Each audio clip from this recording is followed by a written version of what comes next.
ऐसे है कि जो हंसराज चौहान है उसने 2015 में हमारे ज़रिए एक पिटीशन मूव की थी हाई कोर्ट में, जिसमें सीबीआई इंक्वायरी हुई और उसका ट्रायल जो है वो पंचकुला कोर्ट में चल रहा है।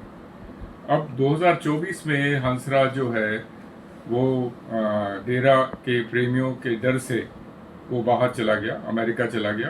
पहले अपनी फैमिली को साथ ले गया था, फिर फैमिली को वापस भेज दिया है।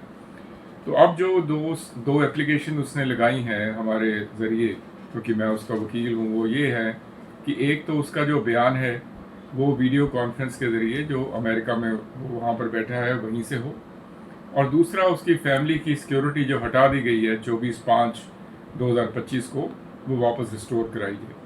सो दोनों एप्लीकेशंस पे जो माननीय अदालत है सीजीएम पंचकुला की, उन्होंने नोटिस किया है सीबीआई को भी और जो मुजरिम के वकील हैं उनको भी। तो ये जो दरखास्तें हैं दोनों, वो 28/7 के लिए बहस पे लगी हुई हैं। क्या जो मुख्य गवाह हैं उनके द्वारा अमेरिका में शरण मांगी गई थी? बिल्कुल ठीक है। उन्होंने 2015 से लेके 2024 तक यहाँ रहे। तो जब उन्होंने देखा कि उनकी जान को खतरा है तो वो अमेरिका गए थे घूमने के लिए, तो वहीं पे उन्होंने अमेरिका में शरण मांग ली। और यही हमारी बुनियाद है कि उनकी जो गवाही है वो वीडियो कॉन्फ्रेंस से की जाए, क्योंकि वो वापस नहीं आ सकते और उनका यहाँ आना खतरे से खाली नहीं है। आरोपी डेरा प्रमुख जो है गुरमीत राम रहीम, उनके द्वारा उनसे किसी तरह का विरोध किया गया है जो वीडियो कॉन्फ्रेंसिंग है उसके लेकर?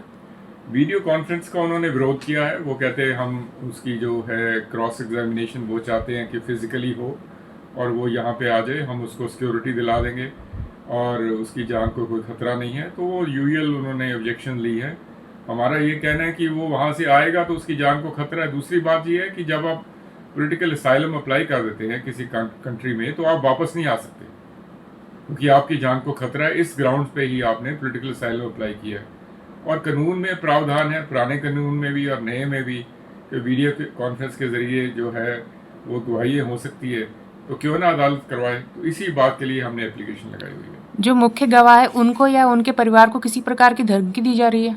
उन्होंने जो अपनी एप्लीकेशन में लिखा है वो ये लिखा है कि मुझे सीधी और असीधी तौर पे धमकियाँ दी जा रही है और मेरी जान को खतरा है, इसलिए मैं अमेरिका चला गया और अब मेरी फैमिली को भी यहाँ खतरा है।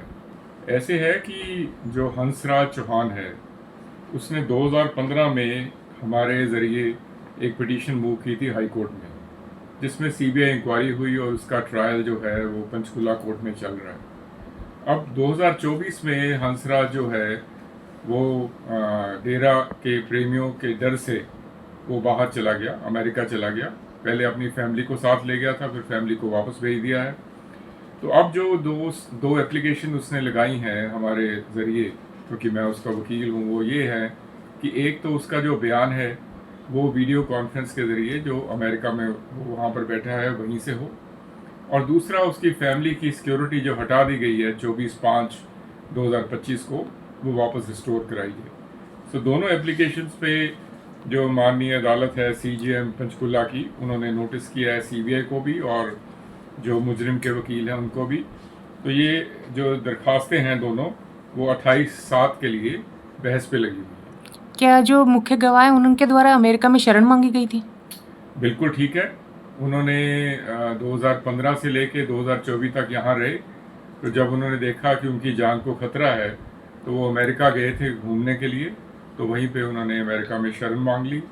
और यही हमारी बुनियाद है कि उनकी जो गवाही है वो वीडियो कॉन्फ्रेंस से की जाए, क्योंकि वो वापस नहीं आ सकते और उनका यहाँ आना खतरे से खाली नहीं है।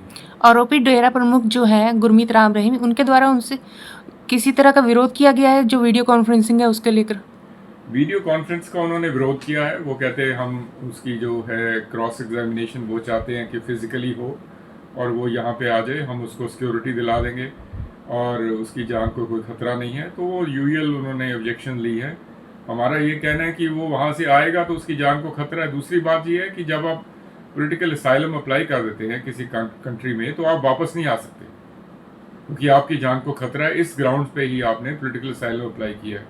और कानून में प्रावधान है, पुराने कानून में भी और नए में भी, कि वीडियो कॉन्फ्रेंस के ज़रिए जो है वो गवाही हो सकती है, तो क्यों ना अदालत करवाए। तो इसी बात के लिए हमने एप्लीकेशन लगाई हुई है। जो मुख्य गवाह है उनको या उनके परिवार को किसी प्रकार की धमकी दी जा रही है? उन्होंने जो अपनी एप्लीकेशन में लिखा है वो ये लिखा है कि मुझे सीधी और असीधी तौर पे धमकी दी जा रही है और मेरी जान को खतरा है, इसलिए मैं अमेरिका चला गया और अब मेरी फैमिली को भी यहाँ खतरा है।